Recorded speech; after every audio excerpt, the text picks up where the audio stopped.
Russia unveils Satan II missile. Could wipe out France or Texas, report says. Now, I know that kind of makes it sound like that the missile could wipe out the entire country of France or the entire state of Texas.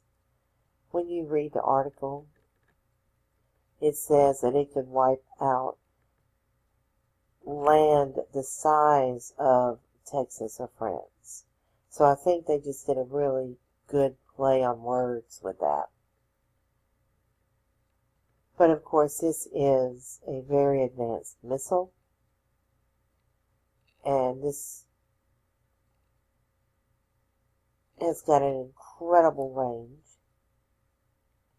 I will leave the link to all those sites I'm going to go to. You can go there and read the entire articles yourselves. It says this missile will have a range exceeding 11,000 kilometers, which is, according to this, around 6,800 miles. That's an impressive distance. It talks about NATO bolstering the defenses of countries along the border. And I think that is something that you need to keep in mind with everything that's going on. Russia, if provoked, will defend itself. Although it's came out recently that people really don't think Russia will. They have in the past, and they will again.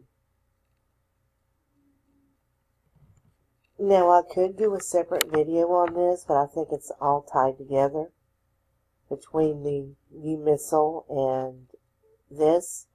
Russian warships, Spain says refueling request withdrawn. They were originally supposed to stop in Spain to refuel their aircraft carrier while it's on the way to Syria. They withdrew the request. I'll leave the link for this one. You can read the article yourself. It is but a lot of good information, decent information.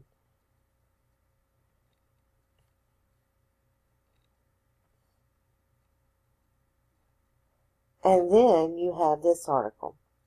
Britain and the U.S. sending planes and troops to deter Russia in the east. Now you've got the new missile. You've got a warship that says they're not going to stop to refuel, that they have the resources to get there without stopping. And then you've got at least two countries sending even more troops to antagonize the situation instead of calming it down. Britain said on Wednesday it will send fighter jets to Romania next year, and the United States promised troops, tanks, and artillery to Poland in NATO's biggest military buildup on Russia's border since the Cold War. One of the reasons that I think this is all connected is this article also mentions the fact that the Russian warship was originally supposed to stop in Spain to get more fuel and supplies, but now it's not. If it had nothing to do with it, then they wouldn't even need to mention it. So, you can draw your own conclusions, but I think it's all tied together. If you scroll down the article, you're going to see some things that I think should not have been stated. If you're really serious about a campaign, 1, you do not want your enemy to know how many troops you have. 2, you do not want your enemy to know your positions. 3, you do not want your enemy to know your timeline. This is all right here.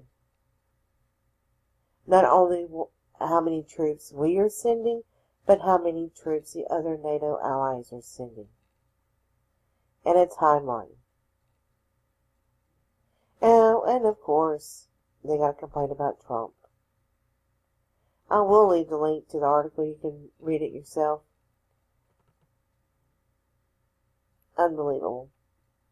Thank you for watching my video. God bless.